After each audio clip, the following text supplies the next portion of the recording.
Приветствуем наших подписчиков и гостей канала Эзотерика для тебя, друзья. Мы вас всех приветствуем в изобилии и достатке.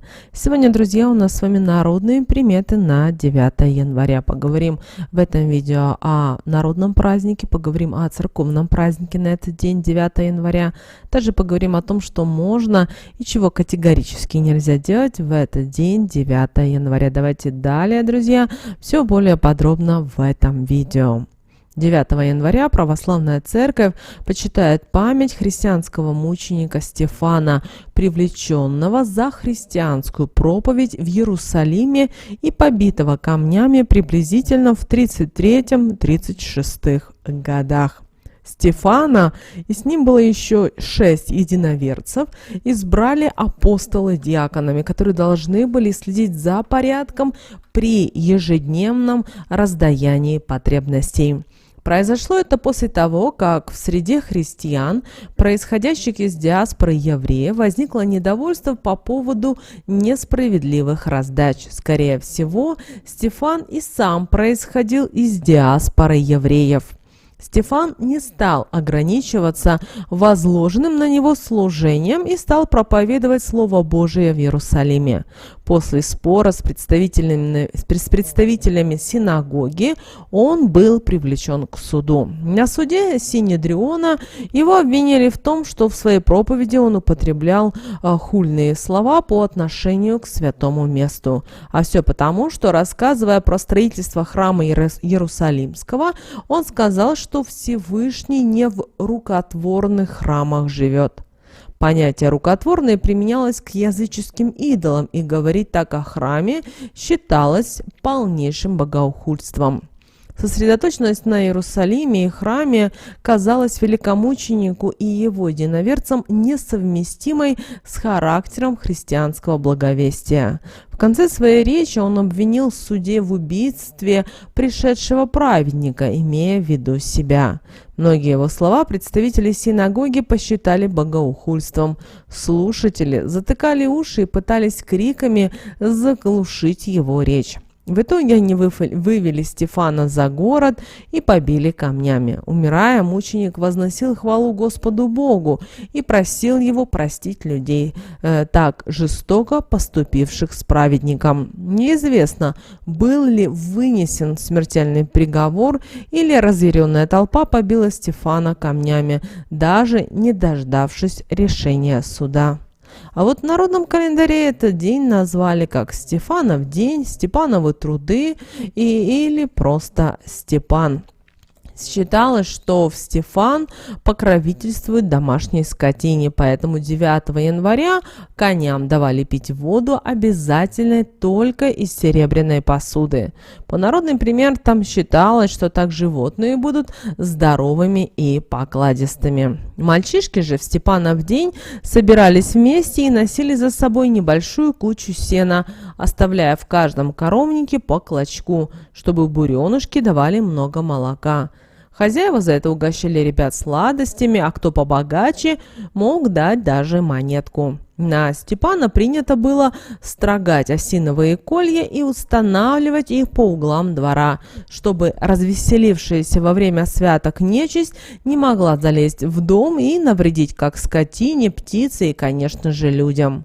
Девушки в Стефанов день таили свою тоску, для чего лили колодезную воду в чашку, при этом нашептывая ей о своих горестях. Таким образом, они освобождали свое сердце.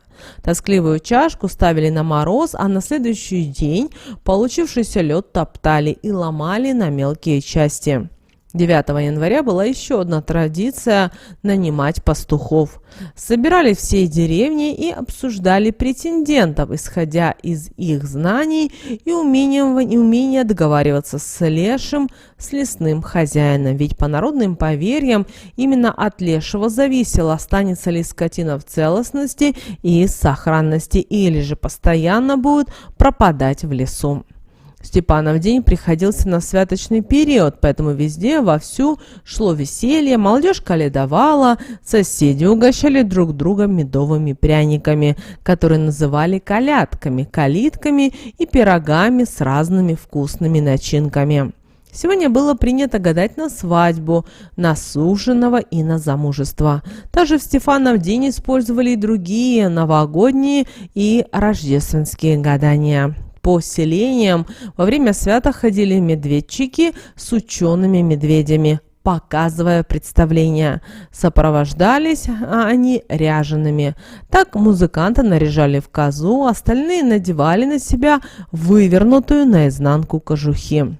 Женщины сегодня проводили обряды, обязательно ритуалы на красоту, поскольку это был третий день Рождества и было самое лучшее время, чтобы привести свою внешность в порядок. А еще, если вы хотите привлечь в свою жизнь деньги, изобилие, достаток и благополучие, то придерживайтесь следующих простых правил. В период святок не стоит выбрасывать хлебные крошки, собранные со стола. Выкидывая их в мусорное ведро, вы символично туда же отправляете и свой достаток. Лучше крошки скормите птицам или добавьте в еду домашним животным. Тогда считается, что весь год удача будет вам улыбаться, а деньги течь вам в руки. Чтобы дом был полной чашей, не забывайте в период святок зажигать ароматические палочки с запахом корицы, гвоздики или ванили. Известно, что именно эти ароматы привлекают богатство и изобилие.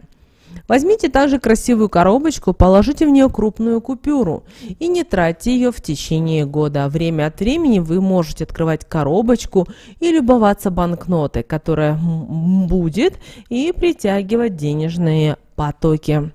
Ну а чтобы защитить лошадей от болезни, их поили серебряной водой. Воду пропускали через серебряное сито или наливали из ведра, в котором обязательно лежал серебряный предмет. Также верили, что испив такой водицы, лошадь весь год будет смирной и послушной. Если в этот день огород обить осиновыми кольями, то считается, что никакая нечисть в него не войдет. Также наши предки обращали внимание и на народные приметы касательно погоды, так как для них было важно знать и понимать, а что их ждет в этом году, какая будет весна, лето, осень, а также будет ли урожайный год. Так вот, если в этот день, 9 января, иней на деревьях предвещал хлебородный год. Снегопад сулил хороший урожай грибов и ягод. Если день солнечный и морозный, то год, значит, будет урожайным. Если вороны на снегу гнездятся, то скоро потеплеет. А вот если они собираются на верхушках деревьев в стаи, значит, грядет похолодание. Если на улице не видно маленьких птичек, тогда это говорит о том, что будет снегопад. Лошадь на землю ложится к теплу, а ведет себя беспокойно к снежной буре. Если копыта у лошадей потные, значит, скоро потеплеет. Если гуси лапы поджимают, это к холодам. Если туман стоит над полем, это к теплу. А вот если заяц прибежал к людскому жилищу, значит, ждите сильные морозы.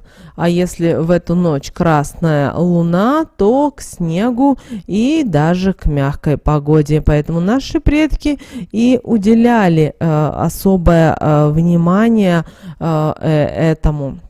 Ну, а человек, рожденный 9 января, будет хорошим и хозяйственным семьянином. Ему следует обязательно носить яшму. Кроме того, если вы хотите привлечь к себе удачу, стать везучим и более обаятельным в глазах окружающих людей, приобретите себе брелок, изготовленный именно из малахита. Тем, кто родился 9 января, следует обзавестись небольшим амулетом в виде гвоздики красного или белого цвета. Этот талисман поможет вам понять, кто является вашим истинным и преданным другом. Также обращаем ваше внимание, что сегодня сновидения и знаки признаются носителями важной информации, а также служат предсказателями будущих событий, предостерегая нас от возможных бед и указывая пути для их избегания. Как скрытый друг, ваше сновидение сможет раскрыть вам правду на окружающие обстоятельства и помочь понять даже текущие события. Несоответствие между тем, что мы видим во сне, и реальностью. Верится, что в определенные дни сновидения и символы могут осуществиться. К примеру, если вы испытываете недоверие к кому-то, подозревая его в неискренности, а во сне этот человек спасает вас из пламени, это может означать обратно. Ему можно доверять, и он способен даже оказаться верным другом. Что же можно было делать 9 января по народным приметам? Помимо молитвы, в храме на Стефана принято было проводить дома несложные обряды по привлечению денег и достатка. Так женщины в этот день желали богатства и здоровья деткам и родственникам. Можно также сделать денежную шкатулку, которая будет привлекать финансы в дом в течение всего года. Для этого нужно выбрать коробку или шкатулочку покрасивее, положить в нее крупную купюру и сказать такие слова: «Деньга к денежке прилипает, в мою сокровищницу прибывает, деньги денежками размножаются, в моем кошеле умножаются, в моем доме прибавляются». Да будет так. Коробку с денежкой следует поставить на самое важное в жилище место и ни в коем случае не тратить ее содержимое. Также весь день нужно сжечь в доме специальные палочки с ароматом корицы или ванили. И эти запахи привлекут денежную энергию. Но это нужно сделать, друзья, именно 9 января. Также девушки на Степанов день проводили обряд, который назывался «Похороны всех печалей». Они собирались в условленном месте, приносили с собой флакончик с водой и по очереди сливали его содержимое в специально приготовленный для этого сосуд, как бы символически выливая туда все свои печали. Можно также сегодня гадать и на замужество. Например, произвольную горсть семечек высыпать на стол, а потом посчитать зернышки парами. Если одно из них останется без пары, значит на скорое замужество, к сожалению, рассчитывать не стоит. А вот умывание талой водой 9 января снимет с глаз и порчу. Теперь давайте поговорим о том, а что же нельзя было делать 9 января по народным приметам и по церковному календарю. Итак, друзья, в этот день запрещалось рубить дрова лишь только до заката, а после можно было работать в полную силу, не волнуясь о последствиях. Ослушавшийся этого запрета мог получить глубокую рану, которая очень долго не заживала. Девушкам и женщинам в Степанов день нельзя было, проснувшись, тут же ступать босой ногой на пол, пока человек не прочитает молитву «Отче наш» 9 раз.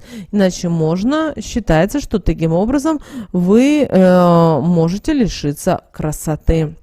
Также запрещалось 9 января ткать и шить. Верили в народе, что таким образом швея или ткачиха свою память может потерять. В Степанов день особым уважением пользовались кони, поэтому сегодня их нельзя было голодом морить. Бывало, хозяин сам не доедал, но своего коня кормил досыта. Верили, что 9 января девушки, если немного поплачут в чашку и выльют слезы в ведро с родниковой водой, стоящее на главной площади, то все горести просто-навсего напрочь исчезнут. Только существовал запрет трогать это ведро до полуночи, иначе слитые печали вернутся в тройной размере тому, кто коснется ведра хоть рукой, хоть ногой. Мужикам в Степанов день возбранялось брать в руки ножи даже для нарезания хлеба. Считалось, что таким образом можно силы мужской лишиться. Нельзя в этот день отказываться и от угощения колядника, пирожка с разными начинками. Боялись, что тогда нечистый заберет. Также именно в этот день нанимались на работу, а также могли расторгнуть прошлый контракт, если что-то работника не устраивало. И нанимателю запрещалось отказывать работнику в его просьбе. В противном случае с его хозяйства может приключиться какая-то беда. Например, обворуют или же вовсе пожар унесет все нажитое. Вот такой, друзья, у нас с вами день 9 января по народным приметам и по церковному календарю. С вами, как всегда, был канал Эзотерика для тебя. Друзья, обязательно подписывайтесь на наш канал, обязательно ставьте лайк этому видео, обязательно поделитесь этим видео с теми, кого вы любите, кого вы цените, кому вы желаете мира, любви и гармонии. Ну а прямо, друзья, сейчас на экране вы видите два всплывающих окна. Это следующие рекомендованные видео для вас. Нажимайте на то видео, которое вам на интуитивном уровне понравилось больше, и смотрите. Друзья, всех вам мыслимых и немыслимых благ. Услышимся с вами уже буквально в следующем видео.